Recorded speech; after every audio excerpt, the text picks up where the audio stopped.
Spawning in the top right position as our yellow Zerg player playing for Karante Esports Club, it is none other than VortiX. And spawning in the bottom right position as our red Terran player.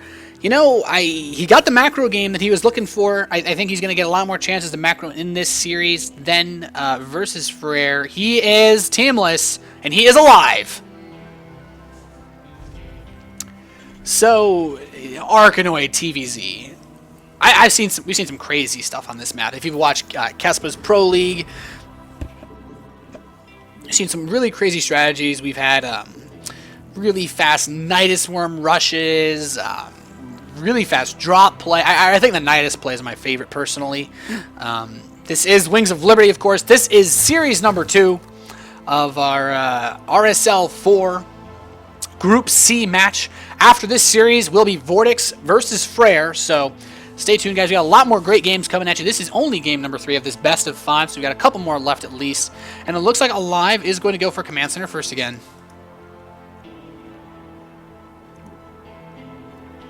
So VortiX is going to go for the hatch first, and both of these players are going to play this map a little bit greedily, kind of the way that this map was designed for, in all honesty.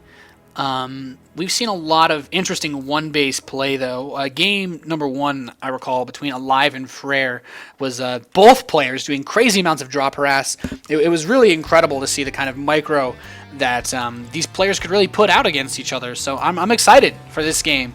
I'm really wondering how VortiX is going to play this. You know, aLive is a Korean player. It's like, okay, well, you know, Koreans, you want to stay on top of things like Pro League, stay on top of strategies that potential opponents might be using. So I feel like aLive is a bit more seasoned with this map, especially being Korean and playing more on that server. So VortiX is kind of new to this map, I would say. This is not something that he would normally be doing. He's going to go double hatchery before spawning pool, and he's going to get a gas before pool. So VortiX is kind of playing this map the way that you would initially think to when you see it. I'm going to play really greedily.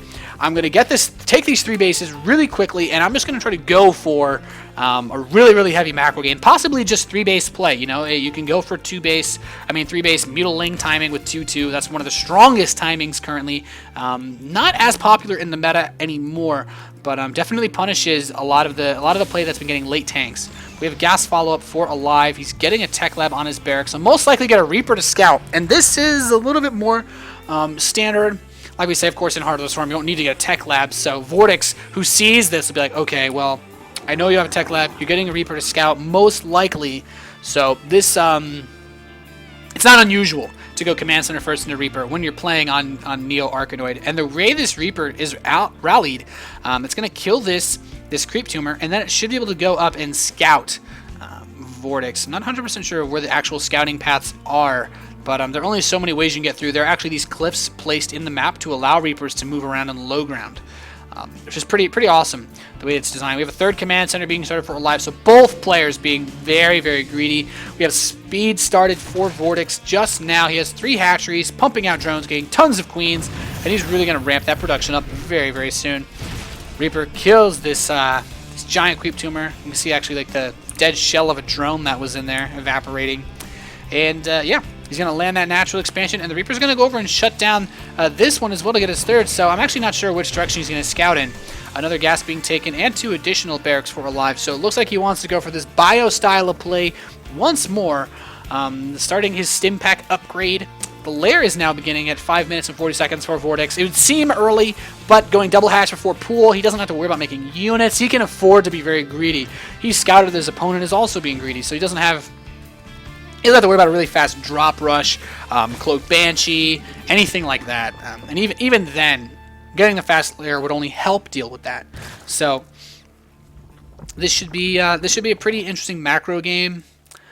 I'm really curious as to how VortiX is going to look at getting a 4th base, simply because he basically started the game at 3 bases. So this is going to be a long game, though, guys, is what it's looking like. When the lair completes, I feel like since we don't have a Baneling Nest, we might just see a Spire and just for Mutalisk Harass to just start things off. But, oh, there we go. It's going to be a Spire. So, unsurprisingly, he's going to get this Spire, because your only other option is going to be getting drops with Banelings, and that's not really as reliable as Mutalisk play. So I think this is a good decision by VortiX to go for this play. The factory is now only just completing for aLive, so he won't have medevacs up just yet. He will have a good number of Marines, but this map is so big, these Mutalisks can put on a lot of harassment pressure. Of course, not quite yet have the luxury of the speed boost from Heart of the Swarm. Double Engineering Bay, though, for aLive, he needs to start using that second one. He doesn't have quite enough gas to actually start his +1 armor upgrade. This Overlord will die. Mutalisks will not be out in time, of course, to snipe anything important like this tech lab. But I have to say, aLive is he's feeling all right. His Reaper got a scout. He knows that this is where VortiX is, but he doesn't actually know what VortiX has. He doesn't know that he opened straight 3 bases. You can kind of assume these things, but it's really dangerous to do that. He has full base vision, which I really like. In his first series, we've seen aLive, very smart. He has full vision of everywhere at his base. These tiny, very, very tiny alleys, but these are the last places you could actually sneak Overlords towards. So I have to say, not bad at all. This Reaper, of course, doesn't heal. It's just kind of chilling here. These Zerglings might start to break down the rocks. This Reaper's actually going to start poking away. And here we have the first Mutalisks on the way for VortiX.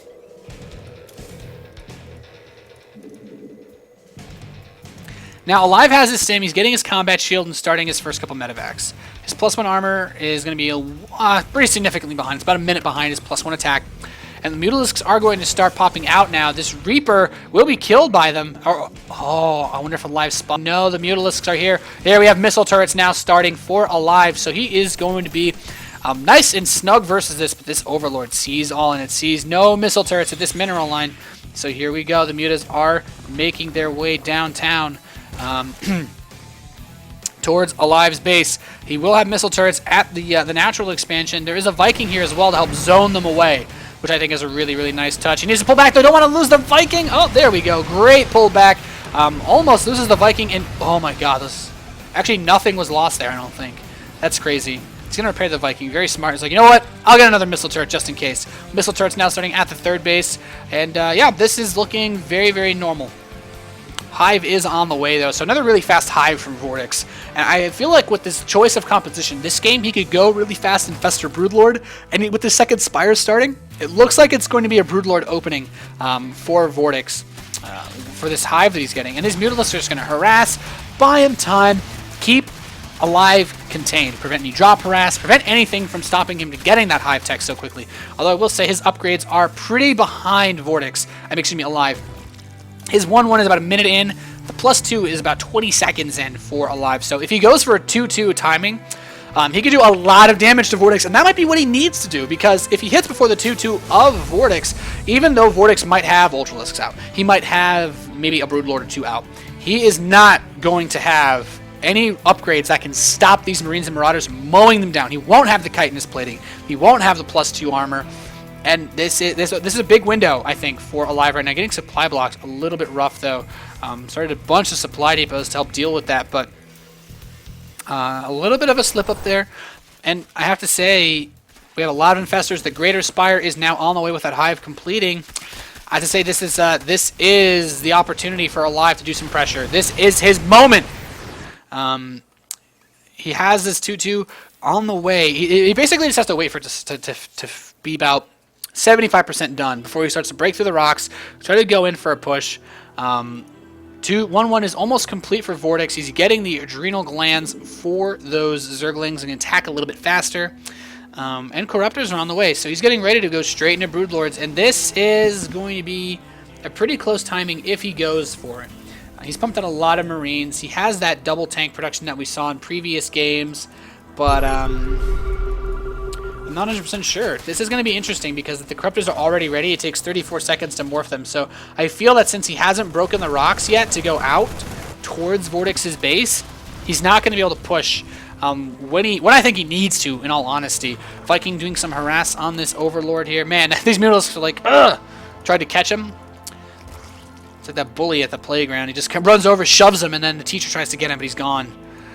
These Marines are headed over towards the rocks, gonna try to bust these down. I mean, it's only 4 Marines to break this. Seems a bit underwhelming in all honesty, but 2-2 is complete, and we have aLive moving out.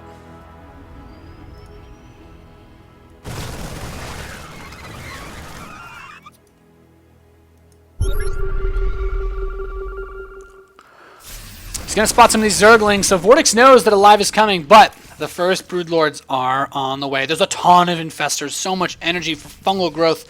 Getting caught in this choke would be disastrous. He needs to break down all of these rocks, siege up, spread his tanks, and take this slow. But if he charges into this choke point, this could be disastrous. His Marines are all clumped up. Fungal hits barely clips the Marines. He needs to be more careful with these units. He needs to break down these rocks.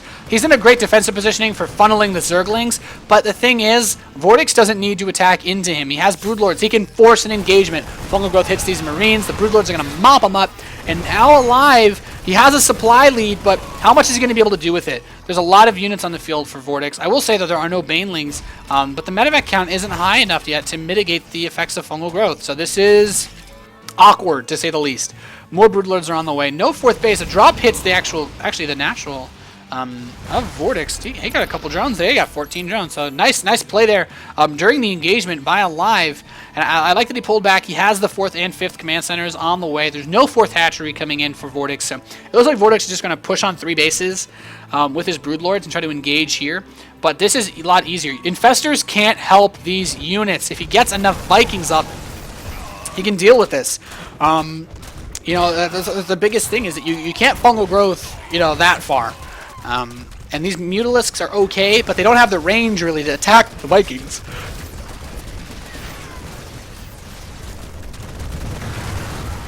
Five Vikings in production at a time now from aLive. This is what he needs to do to pull himself ahead and maintain this game. And here we go. The Mutalisks are going to try to get the Vikings, but the Marines are right there to clean them up. So it's really difficult for him to do that. And he's going to try to micro these Mutas as well as he can. Gets one of the Vikings, loses a couple Mutas though. And this is, oh my goodness, more of these Mutalisks dying. Really great play here from aLive. He's barely lost anything. He's losing Marines. And sure, does it suck to lose your Marines? Of course it does. No one likes losing them, but he hasn't lost really anything significant. His tank count's intact. His medevac count is intact. His Viking count is growing. And while the Ultralisk switch is beginning, 3-3 is on the way for aLive. And he's going to try to do some drop harass here, moving in, trying to maybe take out these rocks, moving to the main base. It's funny, what's going to happen first? Will he kill the rocks or will the timer run out? Looks like he'll kill the rocks. But this Vikings now, he moves in with a drop. He can do some harass. He needs to move these Vikings away. Can VortiX see them? No. Oh my goodness, that's so scary.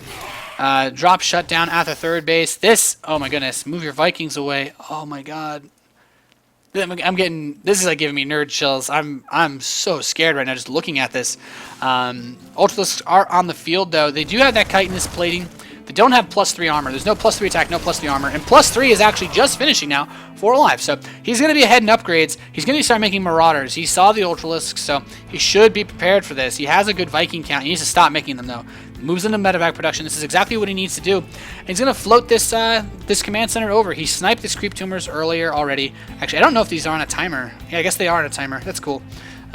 Everything dies at the timer. And aLive, he's going to the far base. I don't think he realizes he doesn't need to.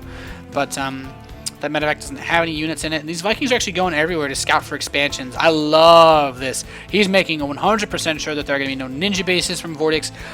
No 4th. Completely shut him down 3-base economy. And he wants to just smash through his army.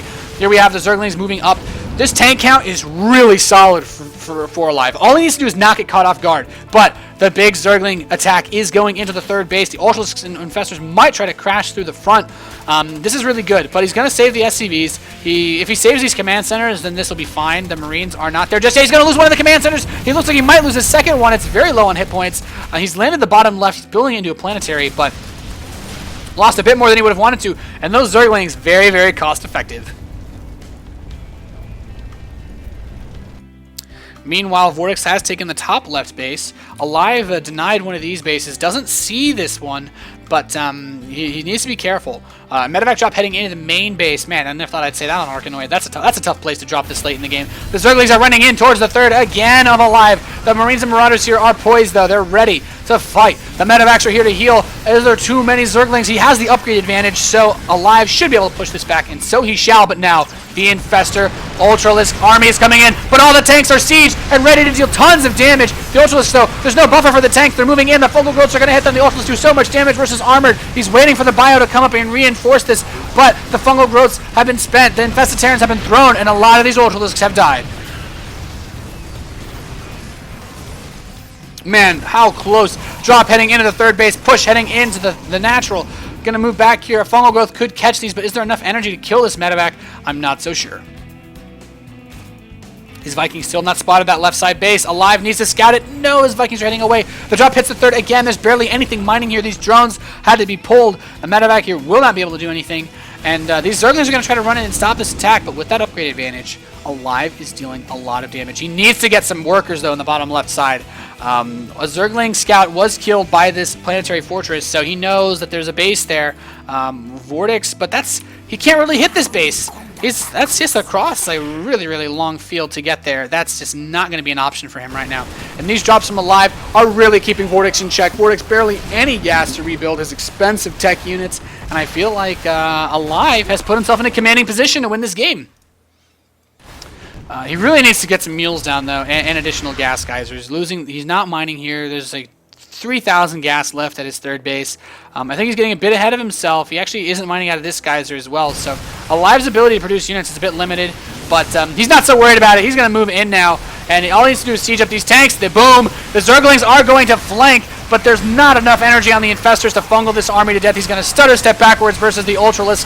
The Ultralisks do a ton of damage, but they don't have that damage buff. They only do bonus damage to armored, and there's the GG from VortiX commenting on the map pool, but game number 3 goes to aLive. Great third game in this best of 5 series.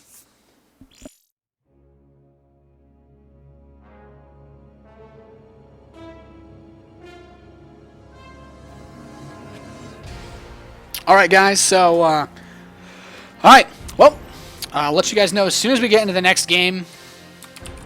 And until then, I'm just going to run a quick ad, and I'll see you guys on the other side. Also, I hate Arkanoid.